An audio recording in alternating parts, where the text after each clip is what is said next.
Oke, halo semuanya. Kali ini kita akan membahas tentang hemostasis. Hemostasis. Nah, jadi hemostasis ini berasal dari dua kata ya. Hemo yang artinya darah dan stasis. Stasis itu kan artinya stagnan ya. Stagnan itu artinya diam di tempat atau tidak bergerak. Ya, dengan kata lain stasis ini adalah berhenti ya, berhenti atau stop ya.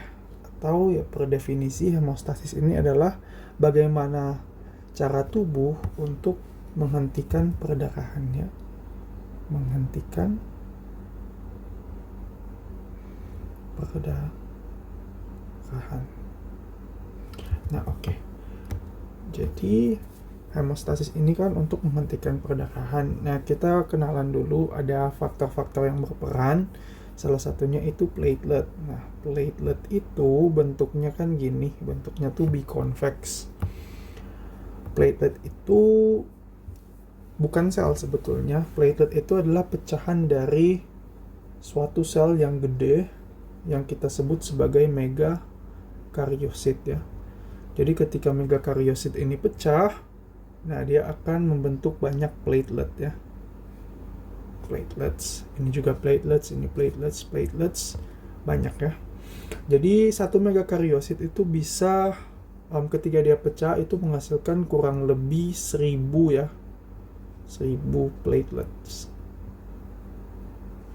Nah, gitu ya. Platelets ini fisiologi singkat aja, masa hidupnya itu kurang lebih 10 hari. Ya, setelah 10 hari dia akan dihancurkan oleh limpa.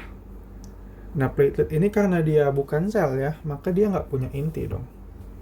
Nah, tapi platelet ini ya punya semacam kantong-kantong yang berisi bahan kimia. Jadi di dalam platelet ini ada bahan-bahan kimia yang nanti sebentar kita lihat ya pada proses hemostasis.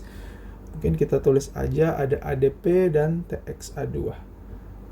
Karena ini sering sekali ya pada proses hemostasis di hampir semua referensi ini ada, karena memang sudah evidence based ya untuk patofisiologinya ini. Oke. Nah, jadi setelah kenalan dengan platelet, kita recap singkat. Platelet itu dari pecahan megakaryosit ya. Satu megakaryosit itu bisa menghasilkan 1000 platelet. Platelet lifespan-nya itu 10 hari, dan yang paling penting platelet ini bukan sel, makanya dia tidak punya inti, tapi dia mengandung bahan-bahan kimia seperti ADP dan tromboksan A2 yang mana ini penting dalam hemostasis. Sebentar. Oke. Sekarang kita bahas mengenai hemostasis. Tadi kan sudah didefinisikan hemostasis itu artinya secara kata per kata darah berhenti, atau secara definisi proses atau mekanisme tubuh untuk menghentikan perdarahan. Ya. Jadi kita gambar dulu nih pembuluh darah kita. Ini dinding pembuluh darah kita ya. Ini tuh ada endotel.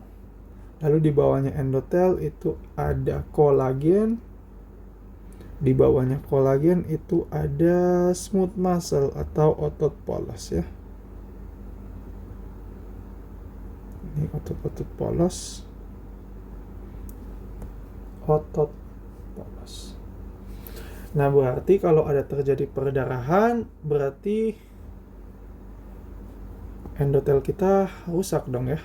Nah, ini tidak intak. Bisa juga ya, kolagennya juga ikut rusak dong ya, sampai ke smooth muscle ya, sehingga darahnya bisa keluar nih darah, ya kan? Nah, sekarang kita bahas bagaimana sih mekanisme hemostasis. Oke. Nah, jadi hemostasis itu terdiri dari 3 mekanisme utama sebetulnya ya, atau 3 step utama kalau cuma bicara hemostasis ya, yaitu vasospasme atau vascular spasme, lalu terjadi pembentukan platelet plaque, dan juga terjadi pembentukan clot plaque atau coagulation. Nah, kita bahas satu persatu ya. Nah, yang pertama itu vasospasme atau vascular spasme. Nah, jadi ya namanya ada perdarahan ya, maka terjadi luka pada dinding pembuluh darah kita ya. Dinding pembuluh darah kita itu ada lapisan endotel, kolagen, dan otot polos. Nah, ketika terjadi luka ya pada lapisan-lapisan ini, itu yang pertama kali terjadi ada refleks. Refleks neuromuskular. Refleks neuromuskular yang membuat vasokonstriksi. Kita singkat aja ya, VC, vasokonstriksi. Jadi kan di sini tuh ada saraf-saraf nih. Ada saraf,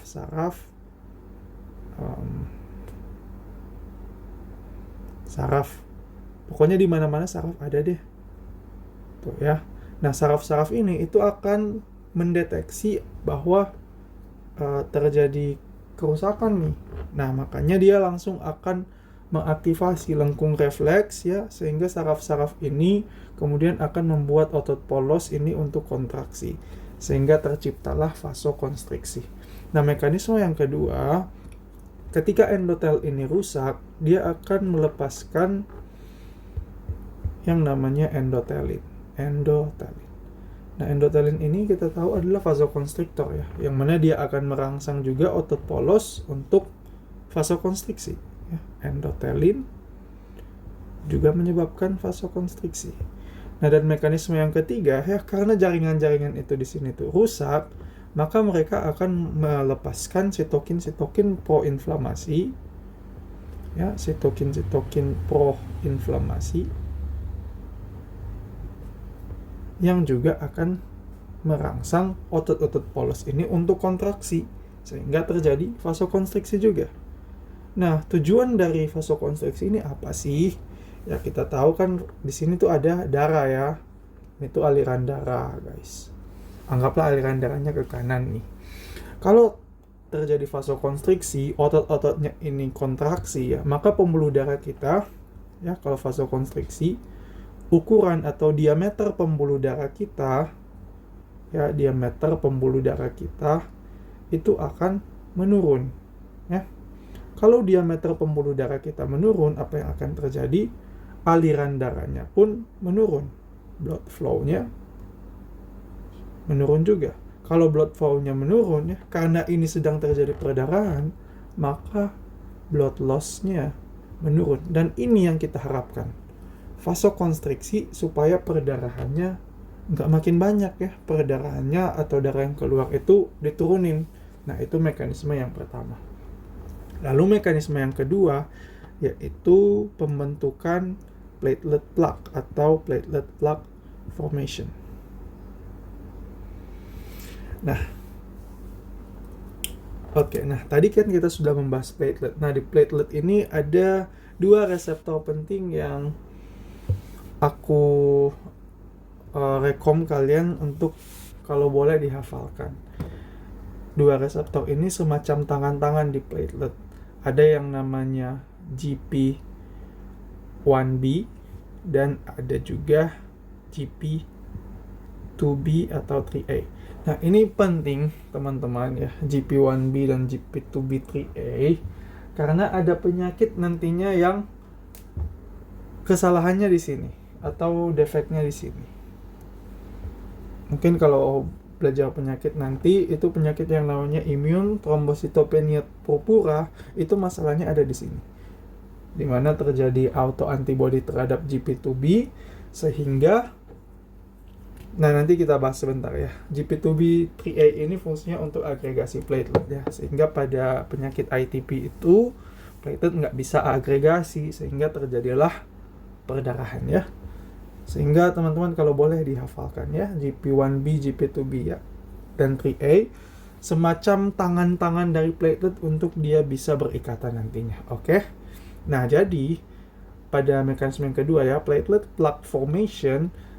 Platelet plaque formation ini terjadi ketika ya endotel pembuluh darah ini kita rusak, sehingga kolagen yang ada di bawah endotel ini terekspos ya. Ini kan kolagen nih terekspos. Nah, kolagen yang terekspos itu akan membuat platelet ya, platelet kan di sini banyak platelet nih. Ini kan pembuluh darah, aliran darah menempel di sini yang kita kenal sebagai adesi ya. Sebentar kita hapus dulu yang arrow ini.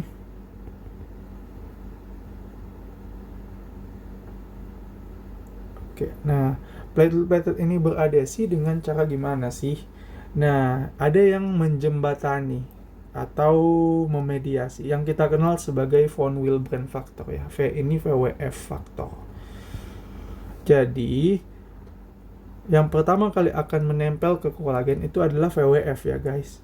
Jadi platelet ini nggak bisa langsung menempel di kolagen. Dia harus melalui VWF. Jadi VWF ini semacam jembatan lah ya, jembatan. Nah lalu gimana sih caranya platelet akan berikatan dengan VWF ini? Balik lagi teman-teman, itu dengan GP1B. Jadi platelet ini ya akan menempel ke von Willebrand factor melalui GP1B ini. Ya, jadi kalau di sini ada von Willebrand factor, nah mereka akan nempel nih gini ya. Platelet akan pegangan ke si VWF melalui tangan GP1B ya. Ingat, GP1B itu untuk platelet nempel ke von Willebrand factor atau sesuatu yang kita kenal dengan adesi. Adesi platelet diperantarai oleh GP1B. Oke. Oke, kita tulis dulu ya. Yang pertama kali terjadi adalah adesi ya, dimediasi oleh von Willebrand factor dan GP1B platelet ya untuk berpegangan pada VWF. Nah, yang kedua terjadi ya, setelah platelet ini adesi dengan bantuan von Willebrand factor ini, platelet-platelet yang sudah adesi ini kemudian akan melepaskan tromboksan A2 dan ADP. Tadi ya yang kita bahas di atas ya. Platelet ini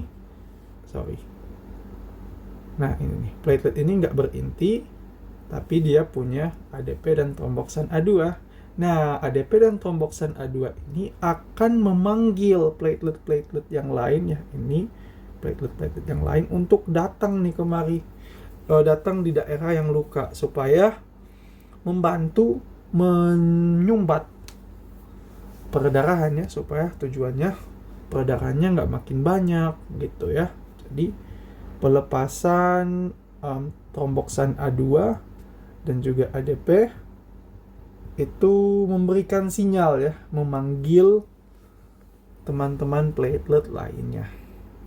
Lalu setelah teman-teman platelet ini datang kemari, gimana dong cara mereka saling berpegangan, saling berikatan ya, supaya terjadi oklusi ya, supaya terjadi sumbatan di situ ya, supaya darah itu nggak bisa keluar. Gimana dong cara mereka berpegangan? Nah, melalui ini guys, GP 2B atau 3A, sesuatu yang kita kenal sebagai agregasi. Nah, jadi gini, kita gambar deh. Ini kan platelet ya, biconvex. Di sini, nah ini deh. Ini reseptor GP2B atau 3A. Kalau yang ini yang 1B tadi ya. Nah, ini GP1B. Nah, ini yang berikatan dengan von Willebrand factor. Sementara yang GP2B atau 3A, dia yang akan berikatan dengan platelet lain, sama ya, GP2B 3A. Nah, tapi ada yang memediasi guys, sesuatu yang kita kenal sebagai ini ya, jangan dalam deh, fibrinogen. Nah, jadi si platelet ini berpegangan satu sama lain ya, melalui GP2B 3A. Jadi platelet, katakanlah platelet A akan pegang ke fibrinogen melalui tangan GP2B atau 3A, dan platelet yang B sama akan pegang ke fibrinogen melalui tangan ini, sehingga mereka itu akan saling memegang ya, saling terikat gitu ya, saling terikat. Oke. Jadi ini sesuatu yang kita kenal sebagai agregasi. Ini kan cuma 2, nanti dia banyak reseptor GP2B3A ini banyak ya di platelet, bukan cuma satu ya. Di sini juga ada ya platelet lain, di sini ada, katakanlah ini fibrinogen ya. Kok jauh banget fibrinogennya? Bentar ya. Katakanlah ini fibrinogen. Nah, mereka sama-sama mengikat. Di sini juga ada, di sini ada, di sini ada, di sini ada. Nah, terjadilah sesuatu yang kita kenal sebagai agregasi ya. Agregasi ini dimediasi oleh apa? Fibrinogen dan tangan platelet apa? GP2B atau 3A. Oke. Nah, sampai di sini platelet plaque sudah terbentuk. Nah, sampai di sini ini yang kita kenal sebagai hemostasis primer ya. Oke, kita recap singkat ya. Jadi langsung aja dari sini ya, ketika terjadi luka atau cedera pada dinding pembuluh darah kita, maka yang pertama kali terjadi adalah vasospasme lewat refleks neuromuskular menyebabkan vasokonstriksi, pelepasan endotelin, dan juga jaringan-jaringan rusak melepaskan sitokin proinflamasi menyebabkan vasokonstriksi sehingga menurunkan diameter pembuluh darah sehingga aliran darah menurun, dan ujung-ujungnya peredaran darah yang keluar itu akan menurun. Itu tujuan dari vasospasma. Kemudian setelah vasospasma terjadi pembentukan platelet plaque. Yang pertama kali terjadi yaitu akibat endotel yang cedera, kolagennya terekspos sehingga platelet akan adesi atau menempel pada kolagen tersebut ya, yang dijembatani oleh von Willebrand factor dengan menggunakan tangan atau reseptor GP1B. Kemudian platelet yang sudah adesi akan melepaskan tromboksan A2 dan juga ADP sebagai sinyal untuk memanggil teman-teman platelet lainnya supaya datang di situ untuk membentuk plak ya. Sesuatu yang kita kenal sebagai agregasi. Agregasi ini dimediasi atau dijembatani oleh fibrin, oleh tangan platelet atau reseptor GP2B3A. Oke. Nah, selanjutnya ya, setelah terjadi platelet plaque formation, ini platelet udah banyak nih ya. Nah, ini udah terbentuk nih platelet plaque formation. Nah, jadi teman-teman, platelet plaque ini sebenarnya dia belum terlalu stabil, belum begitu stabil. Kenapa? Karena dia cuman adesi dan agregasi platelet ya, cuman ya si platelet yang berkumpul saling berpegangan tangan gitu. Dia nggak diikat oleh sesuatu yang lebih memperkuat, sehingga suatu saat platelet plaque ini kalau dia cuman gini aja nggak diikat ya oleh sesuatu, dia bisa di bawah arus aliran darah ya. Ini kan ada arus aliran darah ya. Lama-kelamaannya kalau dia cuma dibiarin gitu aja, dia terbawa oleh arus. Nah, kalau si platelet plaque yang terbawa oleh arus, apa dong yang akan terjadi? Ya perdarahan lagi dong, betul kan? Makanya dia harus diikat oleh sesuatu. Nah, sesuatu yang kita kenal sebagai clot formation. Clot formation atau pembentukan clot atau coagulation atau pembekuan darah. Nah, singkat saja ya, clot coagulation ini pada ujung-ujungnya itu dia akan membentuk yang namanya jala-jala fibrin ya, atau fibrin mesh. Fibrin mesh. Nah, fibrin mesh ini tuh akan mengikat si platelet tuh kayak gini. Nah, jadi ada platelet plaque ini, si fibrin mesh ini akan ikat ya. Ikat nih. Nah, sehingga karena dia sudah terikat, si platelet ini nggak lagi bakal terbawa oleh arus aliran darah gitu ya. Nanti mungkin untuk detail dari kaskade koagulasinya bisa dipelajari sendiri, atau mungkin kalau ada waktu saya akan bahas ya. Tapi intinya di sini saya coba bahas deh. Clot formation atau coagulation, kaskade koagulasi ini diaktifasi oleh karena gini, si platelet plaque ini ya, itu dia punya charge negatif atau muatannya negatif. Nah, muatan negatif dari si platelet ini yang mengaktifasi faktor ekstrinsik ya. Ada dua faktor sebenarnya, ada faktor ekstrinsik dan intrinsik. Ini mengaktifasi faktor intrinsik ya. Jadi intrinsic factor itu faktor 12 yang kemudian akan mengaktifasi faktor 11, kemudian akan mengaktifasi faktor 9, mengaktifasi faktor 10 dengan bantuan faktor 8, kemudian faktor 10 mengaktifasi faktor 5, kemudian mengaktifasi faktor 2 dan mengaktifasi faktor 1. Nah, faktor 1 yang teraktivasi ini yang kita kenal sebagai fibrin. Nah, faktor 2 juga ini akan mengaktifasi faktor 13, yang mana faktor 13 ini akan menstabilkan fibrin sehingga fibrin menjadi fibrin mesh ya. Nah, ini undetail ya, sebenarnya ini oversimplifikasi atau cara gampang dari kaskade koagulasi ya. Ini faktor yang ini sampai sini, ini faktor intrinsik. Ada juga faktor ekstrinsik ya. Pathway-nya gini, sederhana sih, cuman 3 ke 7, 3 tambah 7, 10. Nah, jadi ini faktor ekstrinsik. Kemudian yang ini ya, yang saya kasih gelombang-gelombang, ini yang kita sebut sebagai common pathway. Nanti teman-teman boleh pelajari lebih detail lagi ya, bisa baca buku biochemistry dan lain-lain. Yang saya mau sampaikan di sini, kalau misalnya terjadi masalah pada faktor intrinsik 8, 9, 11, 12, maka yang akan memanjang pada pemeriksaan lab itu sesuatu yang kita kenal sebagai APTT. APTT-nya akan memanjang kalau masalah di faktor intrinsik. Kalau masalahnya di faktor ekstrinsik, faktor 3 dan faktor 7, maka yang akan memanjang adalah PT, prothrombin time.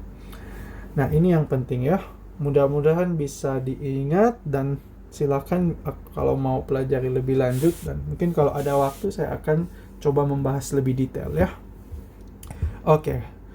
Clot formation, terbentuk fibrin mesh ya. Fibrin mesh akan mengikat platelet plaque sehingga dia stabil, tidak lagi terbawa arus aliran darah. Lalu selanjutnya yang akan terjadi apa? Langkah yang keempat. Oh ya, BTW untuk hemostasis ini sudah selesai ya. Hemostasis kan itu proses untuk menghentikan perdarahan.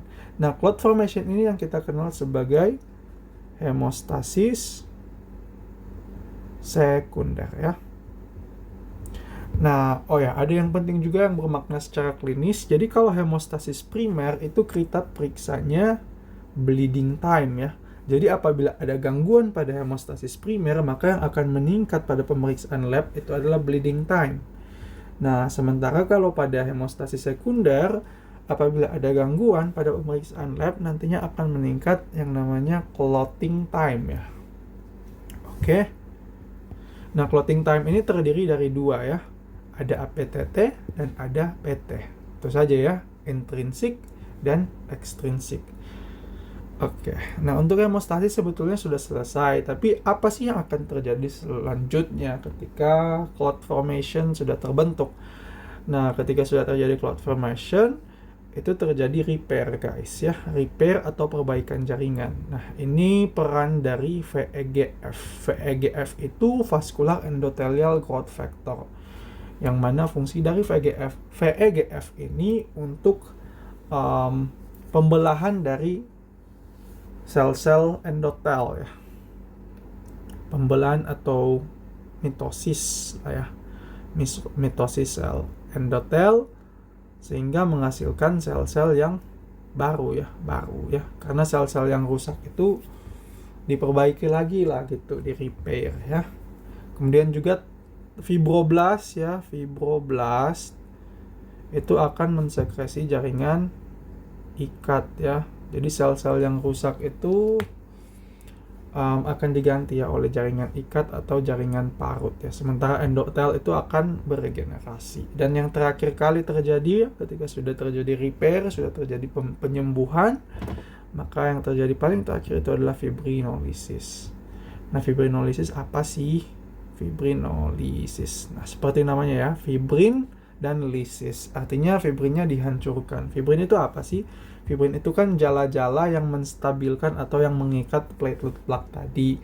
Jadi kalau fibrinnya ini kita hancurkan, kita lisiskan, maka si platelet plaque ini kan jadi rapuh lagi ya. Dia jadi bisa dibawa oleh arus aliran darah ya. Tapi karena jaringannya udah sembuh, ya memang ini perlu dibongkar ya. Kenapa? Karena ya platelet plug ini dan clotting dari fibrin ini itu kan menghambat nih aliran darah ya. Lama-kelamaan kalau dia nggak dibongkar, dia bisa menyebabkan penurunan perfusi nantinya ya. Sehingga dia memang secara fisiologis harus dibongkar ya. Jadi fibrinolis ini yang berperan di sini itu plasmin ya. Nah, plasmin ini diaktifasi oleh TPA ya. Oh ya, sebetulnya ini dari plasminogen dulu, TPA mengaktifasi dia jadi plasmin ya. Plasmin. Oke, TPA ini tissue plasminogen activator ya. Nah, si plasmin ini bakal ngapain sih? Ya, saya gambar deh plasmin gini. Nah, jadi si plasmin ini akan memakan fibrin-fibrin. Ya, fibrin kan gini, fibrin. Si plasmin ini akan makan si fibrin-fibrin ini ya. Sehingga karena dia dimakan, dia jadi putus-putus gini dong. Ya. Nah, produk dari fibrin yang sudah dimakan ya, atau produk degradasi fibrin, ini kan fibrin, ini yang kita sebut sebagai D-dimer. Nah, D-dimer ini punya makna yang sangat bermakna secara klinis ya. Ada penyakit-penyakit yang pemeriksaannya D-dimer meningkat. Nah, itu sangat khas ya. Contohnya apa? Pada DIC ataupun pada DVT. Sehingga ini penting ya untuk dipelajari. Oke deh. Kita recap singkat. Nah, gini. Jadi, hemostasis itu adalah mekanisme tubuh untuk menghentikan perdarahan. Nah, kemudian kita bahas platelet sedikit. Platelet itu adalah hasil pecahan dari megakariosit ya. Satu megakariosit bisa menghasilkan 1000 platelet, dan platelet itu karena pecahan, dia bukan sel ya, melainkan ya pecahan dari sel gitu. Makanya dia nggak punya inti. Tapi platelet itu mengandung kantong-kantong yang berisi bahan kimia, yaitu apa? ADP dan tromboksan A2. Fungsinya apa? Tadi ya, untuk agregasi platelet. Nah, platelet ini punya tangan-tangan juga ya, yang kita kenal sebagai GP1B reseptor. Nantinya fungsinya itu untuk adesi ke kolagen ya, diperantarai oleh von Willebrand factor. Dan juga ada reseptor atau tangan yang lain juga, GP2B3A, yang fungsinya untuk beragregasi atau saling berpegangan tangan dengan platelet-platelet lainnya yang diperantarai oleh fibrinogen ya. Masa hidup platelet 10 hari, kemudian dihancurkan oleh limpa. Nah, jadi untuk fase step-step hemostasis itu ada 3 ya, terbagi menjadi 2, hemostasis primer dan sekunder. Fase yang pertama yaitu fase spasme. Ketika terjadi luka, maka akan memicu refleks neuromuskular menyebabkan terjadinya vasokonstriksi. Begitu pula akan memicu endotel untuk mensekresi endotelin yang menyebabkan otot polos berkontraksi, terjadi vasokonstriksi. Dan juga jaringan-jaringan yang rusak akan melepaskan sitokin proinflamasi yang akan juga menyebabkan vasokonstriksi. Vasokonstriksi menurunkan aliran darah sehingga mencegah perdarahan yang makin banyak ya, atau menurunkan jumlah perdarahan. Kemudian setelah terjadi vasospasme, terjadi pembentukan platelet plug dengan cara apa? Karena kolagen yang terekspos, maka platelet akan beradesi dengan bantuan von Willebrand factor sebagai jembatan dan reseptor GP1B platelet sebagai tangan untuk berpegangan pada von Willebrand factor. Kemudian platelet yang sudah adesi akan melepaskan tromboksan A2 juga ADP yang merupakan sinyal ya untuk platelet-platelet lain supaya ngumpul dan saling berpegangan tangan, saling berikatan. Tujuannya apa? Supaya perdarahan ini bisa dihentikan. Kemudian setelah terjadi pemanggilan platelet lainnya, akan terjadi agregasi ya, yang dimediasi oleh fibrinogen oleh tangan-tangan platelet GP2B3A. Setelah itu platelet plug formation sudah selesai. Nah, vasospasme dan platelet plug formation ini yang kita kenal sebagai hemostasis primer, yang apabila terjadi gangguan maka pada pemeriksaan laboratorium bleeding time-nya akan meningkat.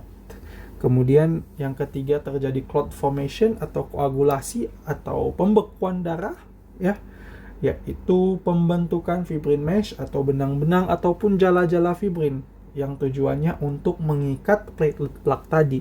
Kenapa? Karena platelet plaque tadi masih rapuh, masih bisa terbawa oleh arus aliran darah, sehingga dia perlu diikat oleh sesuatu supaya dia tidak terbawa aliran darah. Karena kalau dia terbawa aliran darah, maka akan terjadi perdarahan lagi. Sehingga clot formation ini penting ya.